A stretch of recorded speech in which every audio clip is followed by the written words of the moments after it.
Let me share with you today's lectionary reading from the Gospel of John. It's taken from chapter 13, and I'm going to be reading verses 1 through to verse 15. Now before the feast of the Passover, when Jesus knew that his hour had come to depart out of this world to the Father, having loved his own who were in the world, he loved them to the end. During supper, when the devil had already put it into the heart of Judas Iscariot, Simon's son, to betray him, Jesus, knowing that the Father had given all things into his hands and that he had come from God and was going back to God, rose from supper. He laid aside his outer garments and taking a towel, tied it around his waist. Then he poured water into a basin and began to wash the disciples' feet and to wipe them with the towel that was wrapped around him. He came to Simon Peter, who said to him, "Lord, do you wash my feet?" Jesus answered him, "What I am doing you do not understand now, but afterward you will." Peter said to him, "You shall never wash my feet." Jesus answered him, "If I do not wash you, you have no share with me." Simon Peter said to him, "Lord, not my feet only, but also my hands and my head." Jesus said to him, "The one who has bathed does not need to wash, except for his feet, but is completely clean. And you are clean, but not every one of you." For he knew who it was to betray him. That was why he said, "Not all of you are clean." When he had washed their feet and put on his outer garments and resumed his place, he said to them, "Do you understand what I have done to you? You call me teacher and Lord, and you are right, for so I am. If I then, your Lord and teacher, have washed your feet, you also ought to wash one another's feet.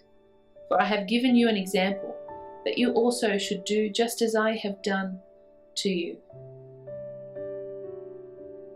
This is one of those scenes in the Bible that we can become a little too familiar with, that we can become so familiar with that we fail to understand the significance of the moment and the impact. Jesus was a rabbi to his disciples, their great teacher, a position of authority, a position of prominence. And yet, in the middle of this setting, in the middle of this supper, he rose from his place, which was probably the head of the table, and took on the position of a servant. He took off his outer robes and dressed himself like a servant who would wash the feet of the people entering to prepare for the meal.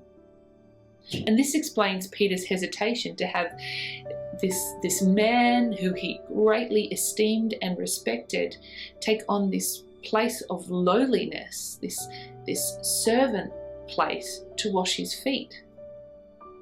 And this is why our familiarity with this scene can cause us to miss the power of this move. In this culture, in this setting, and in this time, pride and shame, they were like commodities in the economy of Jerusalem and the surrounding areas.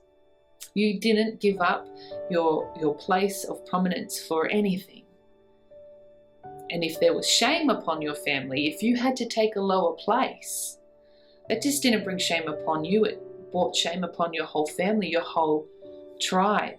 So there was this economy of honor and shame.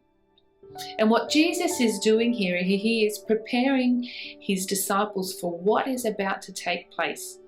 He's building into their memory this framework of illustrations in which to understand what's about to happen.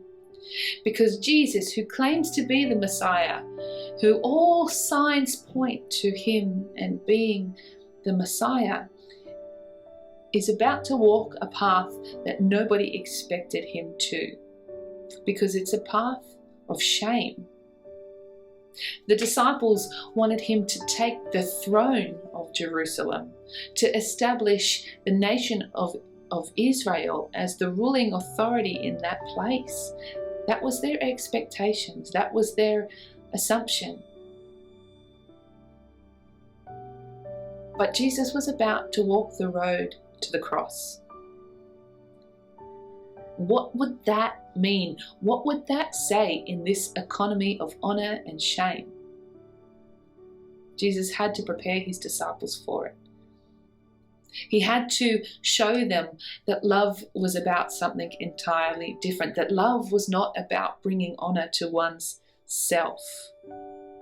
Because for the sake of the people that he loved, Jesus was about to give up his honor. He was about to lay down his power and authority and surrender himself to the authorities of that day, the Roman authorities of that day, and be crucified on a cross, a shameful criminal's death sentence.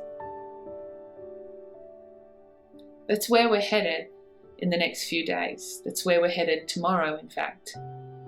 And so this story where Jesus is sitting down and takes the place of the servant, he's giving an illustration to his disciples about what he's about to do. He's about to take on a lowly place because love directs him to. And he wants to illustrate that to his disciples so they understand what they must do on the other side of the cross. If they are to love the world as God loves the world, then they're not to go about setting about kingdoms in the way that every king before them has done, to bring honor and glory to himself, but rather take on the place of a servant and love people through service to other people, lowering themselves, doing what they can to elevate those around them, to show love to those around them. Jesus shows us the ultimate example of this on the cross. Join us again tomorrow as we focus in on the cross, as we consider this overarching story, this narrative about God, his people, his creation, and his love for them. As we trace the story from the very beginning and see what led Jesus to the cross, why we need the cross, and why the cross is so significant in the Christian church.